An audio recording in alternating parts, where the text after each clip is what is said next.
Hello, everybody, and welcome back to another episode of the Cinema Wave Podcast. We're here talking dragons once again as we cover episode 6 of season 2 of HBO's House of the Dragon. I am one of your hosts and a member of Team Black. My name is Darian Scalamoni. I am joined by Liz Seiko and her team affiliation, which is what? Team Black. Okay, as well as Vinny Albano. Hello.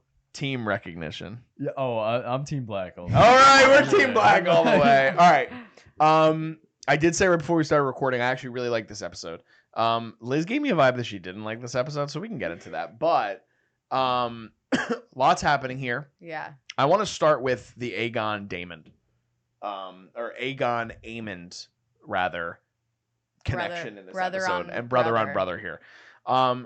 So obviously Aegon is laid up. He's very he's incapacitated at this point in many different ways. And Aemond is coming to power, and you see that full tilt this episode.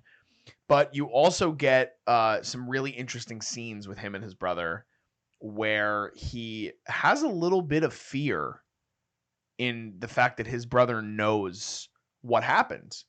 And he's fearful that he's going to say something because he got word that his brother is now awake and he is speaking a little bit. So I'm curious, Liz, we'll start with you.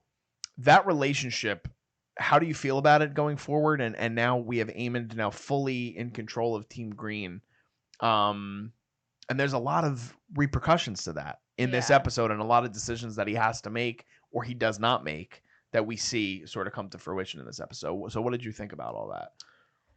Yeah, I think it was interesting that they finally told us that Aegon will have a very slow recovery, but that he most likely will survive. He's definitely not in good shape though. So like I just feel like in past of Thrones is kings, if you're not a strong king, you end up getting killed. And I don't know, they're just foreshadowing that his brother's going to be the one to do it because he wants to keep power. And that's that also theme of like, once you get a taste of the throne, you're not just going to let it go or like give it back to the person that had it prior to you. So I think it's going to be, I think it's obvious though, if Aegon is killed by his brother. So I'm just interested to see, I don't know, do they mend their relationship or is it really just he ends up getting murdered? Yeah. Vinny? Yeah, I think Aemond's like role in this series, we've commented on it on all the episodes we've recorded prior to this. Like, he's really interesting. I actually do really enjoy him. And I just enjoy the relationship between him and Aegon. Aemond is so despicable and he's so vengeful and pragmatic that, you know, what he and his interaction in this episode with Aegon, especially when he's like huddling over him and like pressing into his wound, it establishes this sense of hierarchy that I enjoyed. I think overall, I will get into it because I don't want to go too off the rails. Overall, this was an interesting episode for me. It's actually the lowest rated episode of all time of the series. What is the rate on your IMDb? Yeah, on what's IMDb. The score on IMDb? On IMDb, it is a shocking 6.3 out of 10, which not is into that. Not into that. You disagree? I disagree. I think we got so much in this episode. And I do understand that it is setting the table for things to come. But the first thing is, which Vinny, you alluded to this last week, we get a perspective that we don't get very often in the Thrones universe of the townspeople, which I love. And I love being able to see just how important and crucial that is to the formation of these teams, so to speak. And how people are going to honor one throne versus the other. I thought that was really great, and I love this scene where they basically go to attack Alicent and her daughter, which I always forget her name, Helena. I thought that was a great scene. Going off of the Aegon and Aemond thing, I love after that scene with them that Larys comes to his bedside and has a great one-on-one with him, just kind of being like, I've been in your position before, and you have to be savvy about how you're going to handle things. And my theory is that I think Larys is going to take out Aegon in some way, shape, or form, even though Aemond has already now sort of pushed him aside and called him a toad for insinuating that he may be the hand. I thought there was a lot to chew on in this episode. I'm really sad that it has a 6.3. Yeah, That makes me sad. It's the lowest rated episode of the entire series, and the second lowest rated episode was last week, which currently stands at a 7.5. So this is even more Way than worse. This is 1.2 stars lower. I think, though, I speculate that I think it's because people are review bombing Because of the end of the episode. because of the end of the episode, yeah. However, for me, my biggest flaw with this episode was none of that. It was really just the pacing. I don't know if you guys felt the same way. I felt the pacing in this episode was really awkward, but there was a lot of great scenes. I enjoyed the riot scene, and I enjoyed, like you mentioned, that perspective that we're seeing of the small folk. Yeah, even the tension and I forget the character's name again. Maybe you have it on your notes. The guy who was going to get the lineage, that they were trying to get him to become a dragon rider. Oh, I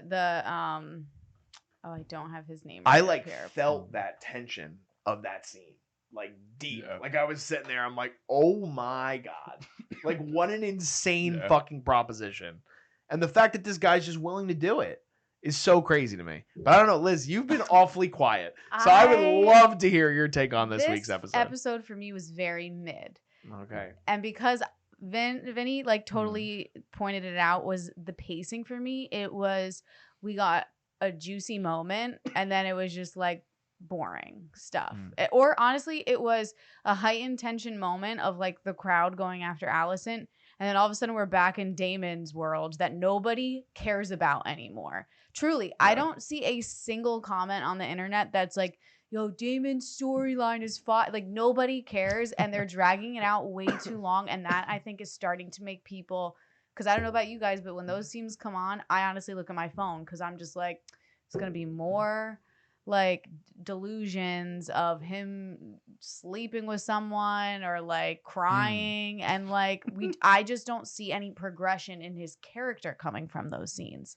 So I don't really know the full purpose of them except to bide his character time throughout this whole season to give space between him and Rhaenyra. Yeah. So I think that's a huge thing. I also think I agree with what you said too, Vinny. The ending was just like, it wasn't needed to be like a cliffhanger like that of just like what ends up happening of like her flying out. I get why they did it because they're setting themselves up for the next, there's 2 more episodes, right? Yeah. For the next 2 episodes to be pretty big ones. But I don't know, this episode for me feels like episode 3 of a season, not episode 6. Yeah, the 3rd before the ending. Yeah. No, it seems like a lot of setup. I agree with that, and it's especially the Daemon stuff, and I kind of speculated that this was gonna happen because I had a feeling like, I think you did say in a previous I think it was episode. gonna last the whole season. Yep. Yeah. Yeah, I knew it. I knew it that they were just trying to buy time, but now it's like at a point where you put it past, Liz. Like we're not getting any progression from Daemon, and also like his delusions in the previous episode where he's like killing young Rhaenyra, or like Rhaenyra's like sewing the head of the baby Jacaerys. Like that's really interesting. In this, like we see Viserys again, which is cool. Yeah. But it's not that interesting. No. It's really not that interesting. And it actually retreads the exact same thing we already know about Daemon's relationship with him and the feelings that he's already, not only like we've seen it play out, but he's projected multiple times this season already. Yeah. So definitely, I agree with that. I will say that. I'm also sick of Daemon's whole entire plot this whole entire season. I think it's boring. I think that they just tried to write themselves a way to separate him and Rhaenyra. To cause tension between the 2 of them. I think this episode had a lot going on. I agree. There was a lot of big movements for the plot to continue, which I think is smart of them. At the end of the day, though, like House of the Dragon fans want action, and there wasn't a ton of surprising action to happen. Because I mean, I don't know about you guys, but with the whole Rhaenyra bringing in the guard that she knows has Targaryen blood, I knew he was gonna die. Like there's no, I just felt it like going into it. I was like, there's no way it's this easy that the first person she found is just magically gonna be able to hop on this dragon and be like, let's go guys, like let's go ride. Like what? Like they would have been way too easy. Yeah. And so although it was a heightened moment, I wasn't absolutely shocked like other moments have been for me in this show. So I think that's kind of why the ratings are so low. What do you guys think about, because I agree with you, it's obvious that that's not going to happen in terms of the storytelling, because you want to keep adding on to it and trying to get people back week to week. But then Sea Snake, we find out at the very end of the episode, has a rider. And we see, if you did watch the preview for the week ahead, it is the it's Sea Smoke, by the way. what did I say? Sea Snake. I'm so sorry, I meant Sea Smoke. Sea Smoke found a rider in I don't know his name. I know Rhaenys's Valyrian. Yeah, Lord Corlys. Corlys. Yeah. Corlys's bastard son becomes the rider of Sea Smoke. Which I'm a fan of this storyline. I actually really Well, that's what I was I'm gonna excited ask, to so- see where this goes and whose team he ends up jumping on, or if he's like, damn, I'm a dragon rider now. I'm on my own. Like I'm gonna start my own thing going on. So I'm interested to see if there's no longer just black versus green, and then if a whole new entity of like power comes into the fighting scenes. Interesting. Vinny?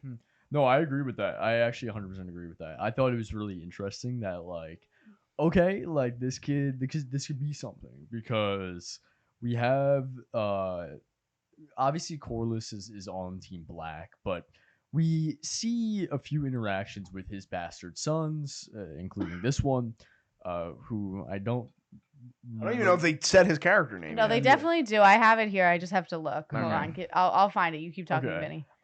Yeah, so, but like there's a few scenes where they almost, they're not 100% like they're fighting for Corlys, they're fighting on his navy, but they're not like up and about like, yippee, I'm super loyal to Corlys. I'm interested. I am really interested. Like Liz said, like this could be a wild card. But for me, like, I mean, I don't want to sound like a broken record because I know we're like moving on. This episode just, it meandered a lot.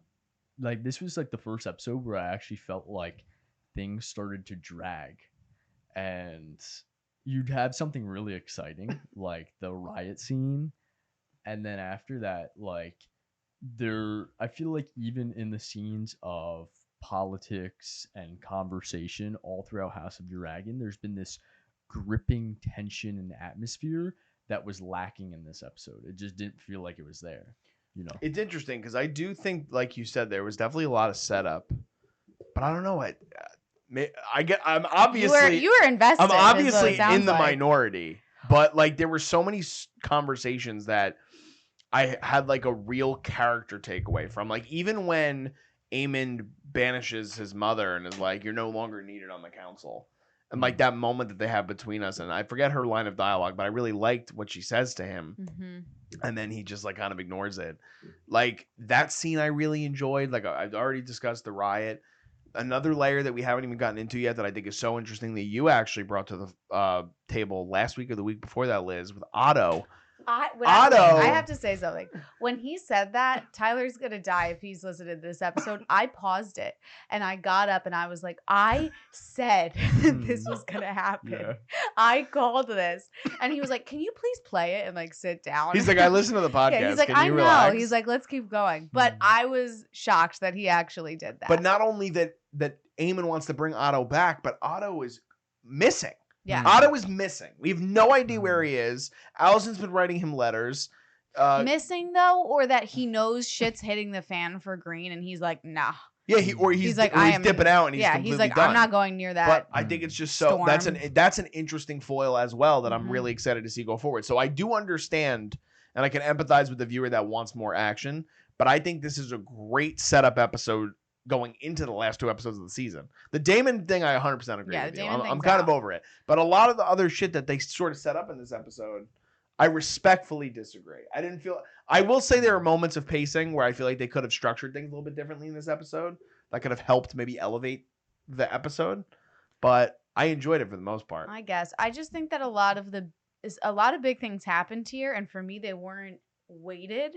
Like, I don't know, Alicent getting dismissed off his court for me felt very casual and very just like she just accepted it, and I thought it was gonna be like a bomb dropping off, and that she was gonna like spiral more, or that she was gonna start getting her hands a little bit more dirty in this episode. But it just felt like she was like, oh, my son fired me, darn, let me go like talk to some people. Like, it just felt like not, I don't know, it didn't feel as important as it actually is, I think, in hindsight.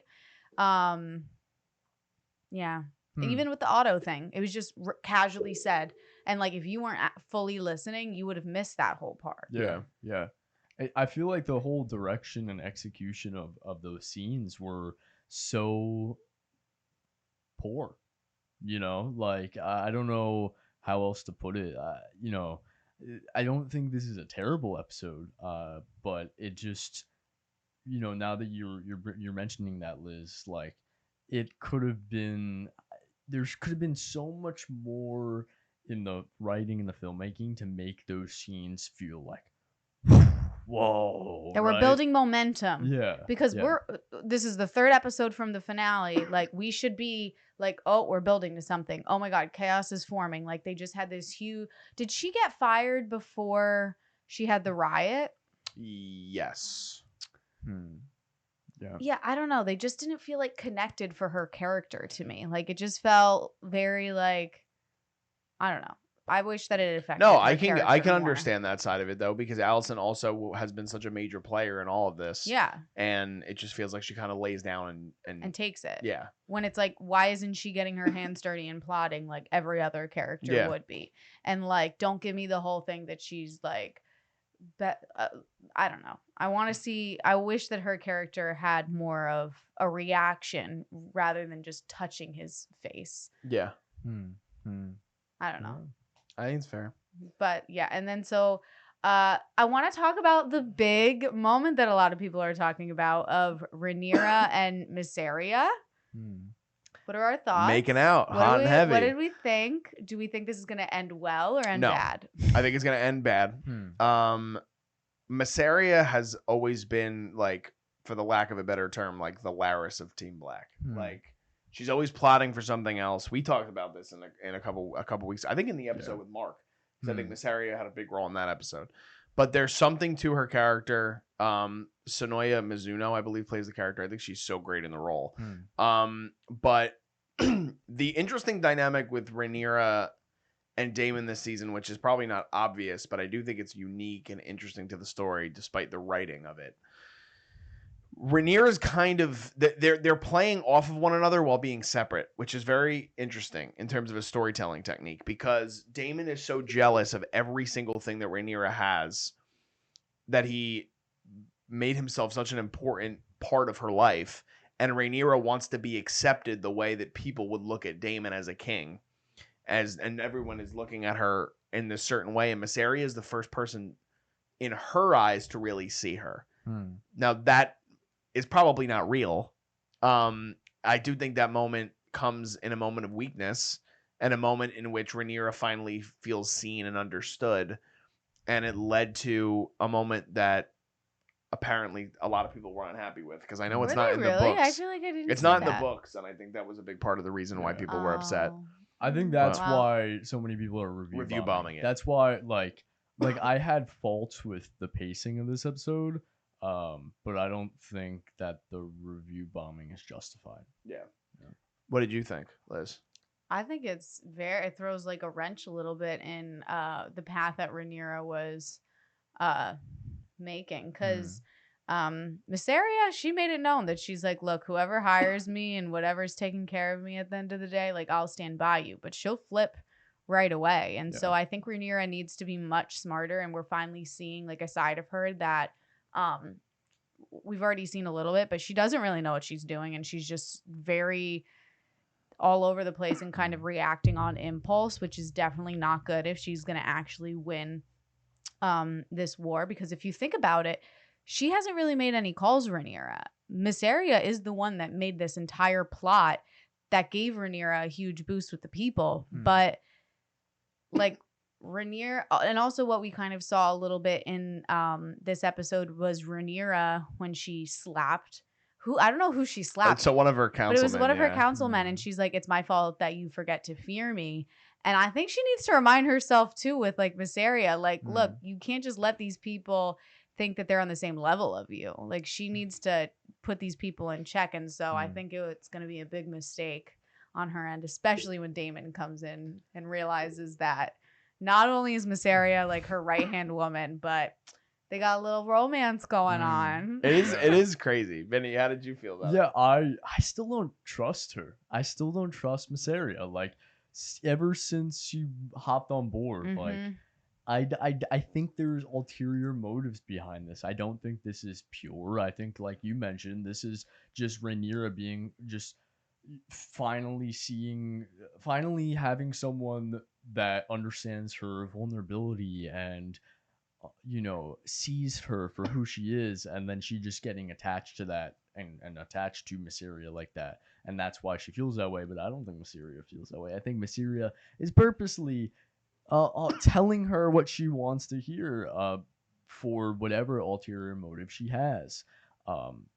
Real quick, I actually made a joke because like when they embraced, I was like, imagine if they kissed right now. And then they started kissing, and I literally like my jaw dropped. I was like, what? Because the hug got longer and longer, and you were like, no, like they're not gonna do this. But then they started sniffing each other. Yeah, and you were like, oh, maybe they are gonna do this. yeah. It was definitely unexpected, and obviously people are not happy about the choice. I do think that, and I'm really happy you brought up, Liz, that like Rhaenyra hasn't done much since she's been the queen. Like, she just hasn't done a lot. Even I correct me if I'm wrong, but isn't it Daemon's decision to go to Harrenhal? Like, she doesn't tell him to go. He's like, he just goes, fuck this, like, and dips on his dragon. So there's no part of her strategy thus far, excuse me, in which she is doing anything. Like, even I mean, she's the one that wants to go into battle. Yeah. And Rhaenys kind of is just like, no, I'll do it. Like, I mean, like, you can't do it. The two calls that Rhaenyra has made was when she snuck into the city to meet with Alicent, which, like, that everybody hated. And then the second was it wasn't even her call. It was Jace's recommendation to try and find more blood relatives. So it's not even her ideas coming to life, but yeah, I don't know. We're going to see is she really a good leader? Like, I don't know. I'm still Team Black all the way. Don't get me wrong. Yeah. But I think she needs to carry that sword around more with her and actually be like, excuse me. Mysaria actually has a line where she's like, like, she doesn't say this directly, but she's like, you don't need to be doing that. And it's like, bitch, what are you trying to plot? What, with the sword? She picks up the sword and she makes like a movement. And Mysaria's like, it doesn't. What did she say? No, she said that. Didn't she say that? What's the exact term? She said something endearing. Oh, was it? She was like, that suits you. Oh, okay. Or it wasn't that exact wording, but it was something in that realm. Well, all right. So either way, well then in that case, then she's just playing into exactly what she wants to hear. Of course she is. Well, that's even like, you think about the way that the Senate is treating Rhaenyra, and she's got nobody on her side, which makes it a very obvious choice on why she decided to do what she did with Mysaria. It's very interesting. There's a lot happening. I just wish that some things had more weight than others. Like, the kiss had a lot of weight when, like, Alicent getting fired should have been a bigger deal. Yeah. Like, that woman now has no power. Yeah. But anyways, I do want to talk about, I'm jumping around a little bit, but Aemond's decision to send Christian to fight Daemon for Harrenhal. Yeah.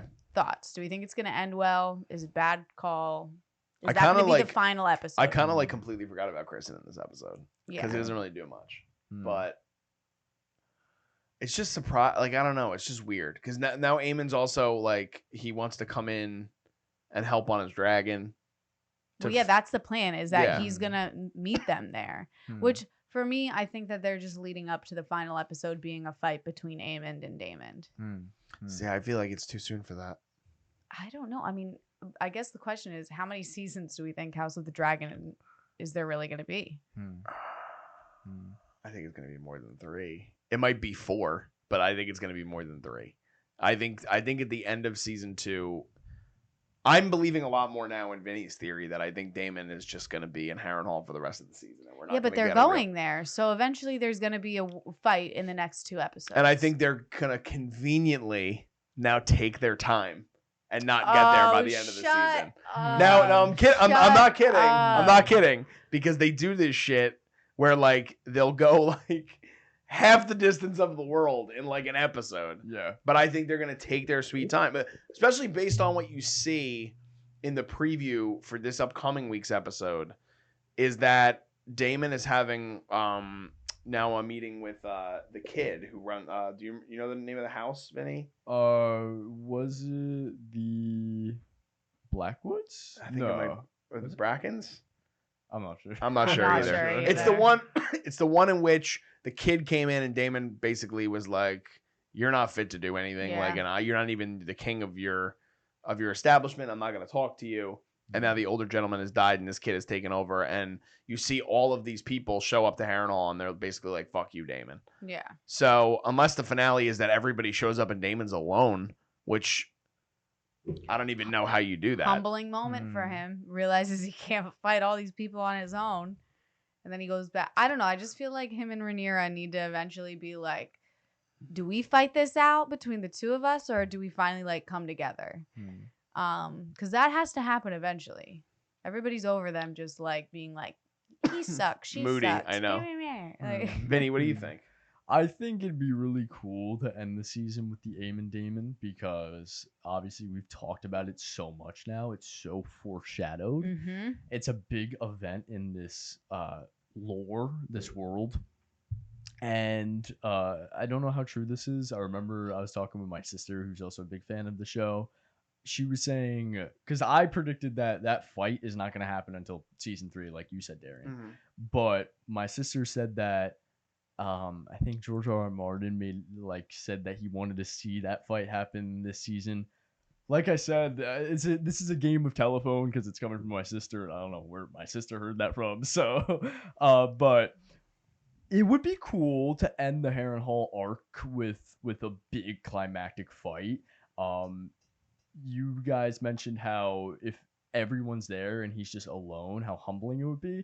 I think it'd be cool if he goes berserker mode and well, he did that just in season 1. Yeah, at with the crab people, right? Yeah. And that would be really cool to see again. Not gonna lie, it would be cool. I just to me, it would be a little.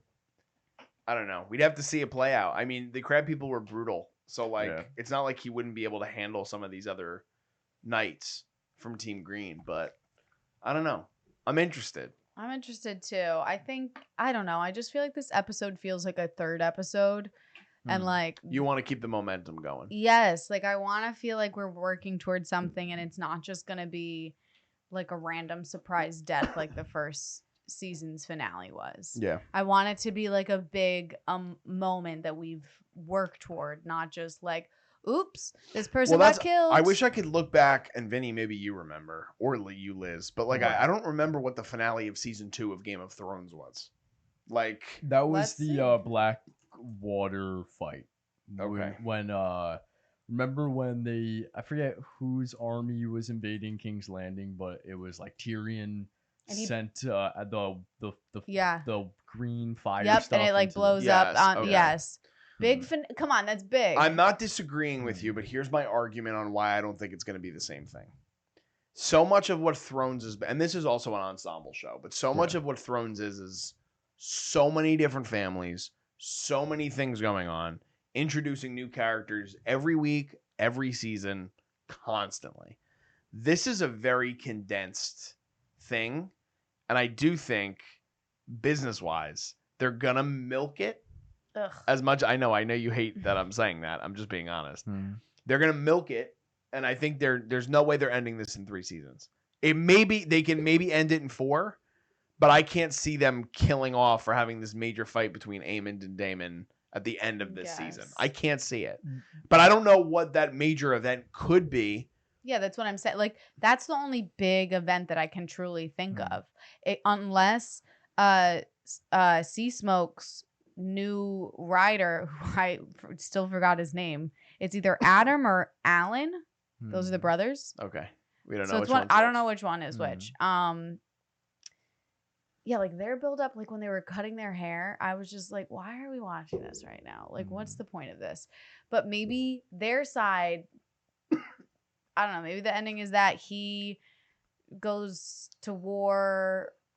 I don't know. Maybe he jumps in. Maybe he jumps in there. Vinny's talked about that too, though. We still haven't, and Aemon's brought it up a couple times this season. We still have not seen the Sea Fleet yet.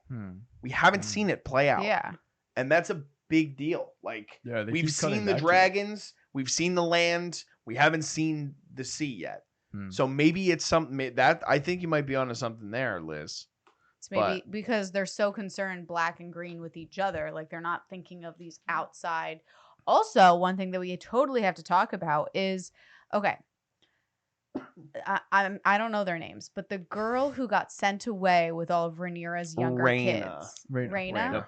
And she finds out that there's a random dragon. Yeah.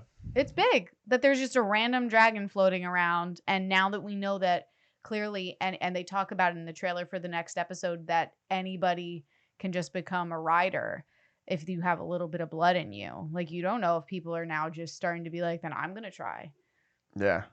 It's definitely interesting. I do think that's another part of the pacing. At least I would argue, like, it kind of it's crazy that kind of gets swept under the rug. That's what I mean. Like, there's huge moments that are big information that don't feel the weight because it's just casually said in a random scene that was only 10 seconds long. Yeah, to add on to that, because you brought up the Sea Fleet, we keep cutting back to it constantly throughout this episode. They're trying to rebuild Corlys's ship. And like it's felt like they've been building this for forever, dude, forever. But they're building that up. They're building the fleet to be this big thing. But also this episode we mentioned the Greyjoys and how in Game of Thrones we know that the Greyjoys have an incredible naval force. So I think they're alluding to a season 3 like Greyjoy versus Valerian Sea Fleet battle while the High Tower Targaryens fight in the sky type of deal. Yeah. Sorry, trying to retrack a little bit. Oh, sorry, I'm going way back. Well, not way back, but you guys mentioned how just kind of the structure of these episodes, how we're only 2 episodes away from the finale, and you brought up the finale of season 2 for Game of Thrones. I also find it interesting that this season's only 8 episodes, which unlike was season 1 10? Yep, season 1 was 10, and Game of Thrones, almost all of the seasons there, aside from the last 2, were all 10 as well. So it's interesting that this season's only 8. I don't know the reason behind that, but I wonder if that was a COVID thing. I mean, no. When did this show come out? No. This was 21. After COVID. Yeah. But we did have the strikes. We did have the strike. Yeah, but a lot of the actors are British. They weren't on strike. I think that they just ran out of material. They just said fuck it. No, I do think that's interesting that you bring that up, though, Vinny. I am very curious. I think that they probably want to end it on a certain note to give another like big like oh my god moment. And because they're pretty much staying to the books is from what I've heard, except little small details. So I'm sure that when they were structuring it, they were like, I want to end on this note.